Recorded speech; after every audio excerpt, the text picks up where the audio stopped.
All right, so take a look at this. This is a web page that Claude's new dynamic workflows built for me in under an hour. And no, these aren't some generic release notes or a summary from someone else's perspective on how to use Opus 4.8. This workflow spun up tens of agents to go through all 1,500 conversations that I've ever had with Claude Code to tailor a full report on exactly how I should use this brand new model and what it should change around my approach. In addition to the report, it also created a full-length 2-minute tutorial walking through every single feature that I should care about, how it works under the hood, so I never have to go and rely on some generic tutorial that's pretty much a summary of the documentation. And this is just one of 3 different use cases that I'm going to walk through in this video to show you where dynamic workflows can really help move the needle in your day-to-day. So if you want to learn the use cases, especially the last one, which I think you'll really like, then you want to stick with me till the end of the video and I'll save you from having to burn those tokens yourself. Let's dive in.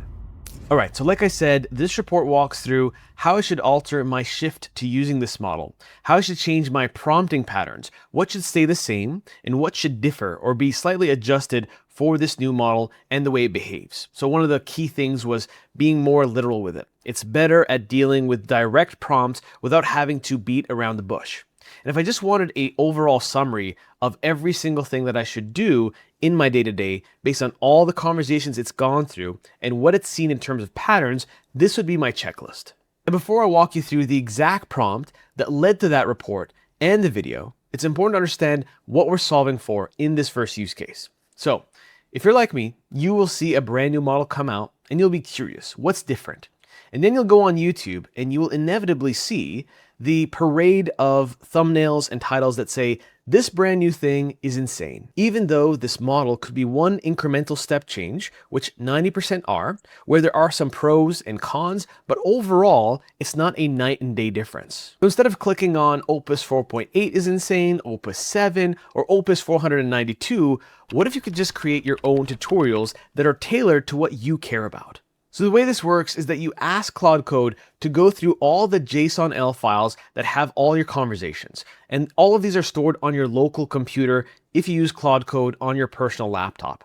And then you can have all of these agents spin up and mine through all of the sessions and look for all the patterns. And once it understands the patterns of how you use Claude Code, how you prompt it, then you will get tailored advice, whether it's 4.8 or 5, or even you can use this for Codex or Gemini. You can really tailor your own education and your own upskilling to the things that actually move the needle forward. And when it comes to the prompt, you could send over something like this to generate a very similar report. So you would say, I would like you to build a workflow. These would be the magic words. Again, when you write the word workflow, you'll get a multicolored name for the workflow, which means you're using the function that analyzes all JSONL files. A JSONL file is a fancy JSON file, basically restructured in a different way.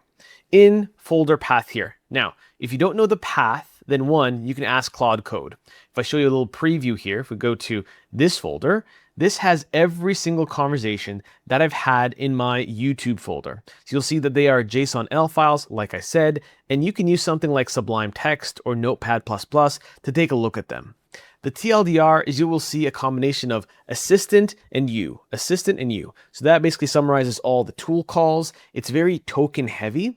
Having all these agents spin up outside of your context window using dynamic workflows will help them not bloat your existing conversation. Then I give it the overall goal, which is to help me understand how to extract maximum value from this new model. Again, you can change this to whatever model you want. Then I walk through all the criteria. So step 1 is data analysis. So going through every single JSONL file and looking for my token usage patterns. Then for number 2, model comparison. I like to invoke this claude-code-guide agent. This is a sub-agent that is native to Claude Code. So its entire role is to be the PhD scientist in the latest documents from Anthropic. So when you ask this a question, it's a glorified help desk that will go and double check everything that is on the website. So it will be able to see the release notes and then compare it to step 1's output, which is analyzing your core workflow. And then in step 3, I basically walk through all the core synthesis and analysis that I want. So number one is some form of executive summary. Number two, a usage profile analysis, then a direct comparison of both competencies, then prompting patterns, then skill and tool recommendations, and then dynamic workflows that I could put together based on this new feature, and advanced opportunities. And in terms of the video that I put together, all I did was hook up something called Hyperframes, which is an open source library that is created by HeyGen, and then linked it to Claude Code and told it to take this HTML page it put together and convert it to a short 2-minute video on 2x speed. And the best part of this is, once all of these agents that have been fanned out go and figure out how to accomplish the task, you can always materialize this entire path and pattern by creating a skill. So in this case, I created something called model migration. So in the future, when we have 4.9, 5, 6, etc., I can now run this every single time and quickly get my explainer HTML and my video so I can quickly get up to speed with what matters to me. And by the way, if you want access to exclusive skills just like this one, along with all the exclusive content that we keep adding to our Claude Code Living course, then you'll want to check out the first link down below. As these agentic systems mature, you're going to want to mature your skill set as well. So if you're done sitting on the sidelines and just passively watching YouTube videos and you want to go hands-on and become a master in a matter of weeks, then check out the link down below and I'll see you inside. All right, back to the video. And for use case number 2, I found that using dynamic workflows for deep research, where you actually want all the agents to spin up and check each other's work versus spending 10, 15, 30 minutes having an individual agent go and check a series of sources. Many times it tells you 200 or 300 sources, but in reality, it doesn't actually fact check itself. There is no devil's advocate outside of that one running session. So running deep research, especially to look into how to leverage these features like dynamic workflows, becomes really handy. This is a full report on every single claim it found on X, on what dynamic workflows seem to be able to do and not do. And with each one, it has either a link to a GitHub repo, or a link to an existing X post, or a link to a report. So I can scan through all of this and see, you can see right here, it says the word survives, meaning it had a series of agents double check and fact check these claims from X to make sure that by the time it comes to us, it's distilled and validated. And then you have things like this, where obviously on X, people will make some bold claims on what something can or can't do. And then you have other posts that are unconfirmed. So now you can look at this with a second set of eyes and double check and see if you can trust any of these claims that you see. Then you can see every single claim that seems to be cut. So this is amazing for double checking and basically peer reviewing via agents different types of research, claims, and information in general. And this is the prompt that I used to execute this. So I said, I want you to research all of the findings on dynamic workflows associated with Opus 4.8, pull together everything that people are actually reporting about it, the real results, the claims, what holds up, and what is just hype. And then I go through and I tell it to use the Apify X scraper. So you can use all kinds of means to scrape tweets or go through tweets. They have their own API on X now, but I like to use Apify for all kinds of things, including pulling YouTube analytics. So I just tell it to go and use the skill to find this, what's called an actor, basically an app that you can use on Apify. Once it pulls all of those, then it goes through and it spins up all of these agents. And as it calibrated how it's going to execute the task, what angles it will look at, it asked me how deep do you want to go. So one thing that most people are not talking about is if you use something like workflows or Ultracode, you can intervene and tell it, I don't want you to go to the level of depth of having 60 or 70 agents. So this feature does burn tokens, especially at a huge rate for big tasks. But you can also measure the task and scope it down if you need to. And 20 minutes later, it came back with the full response that linked to the very web page that I showed you, walked through the fact that it went through 170 claims, spun up almost 200 agents to go through and adversarially verify all the passes on the features that seem to be legitimate versus the ones that seem to be more hype. And for the last use case, you can also use workflows to audit your existing Claude Code ecosystem to look for opportunities where you can use it better. Specifically, you could have it take a look and audit your .claude usage. And these are basically folders that have all the core assets at the project level and the global level. And these are things like your agents, your skills, your rules, your hooks, and commands.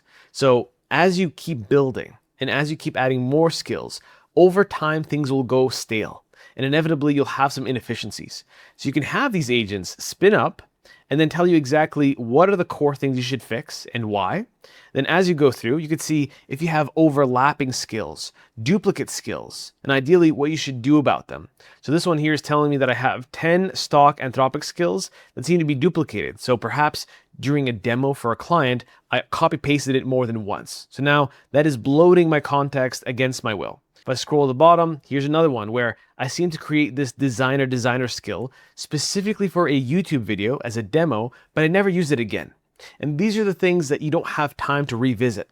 So if you're building things up like your agentic OS, having the way to look at your low, medium, and high level issues or repeated contradictory rules is a great way to keep on optimizing maybe once a month. Because like I said before, this is not something designed to be used every single day. This is something you can use sporadically, every couple weeks, maybe once a month. And there are only a handful of tasks that really deserve the level of token burn that you'll get by spinning up all of these agents.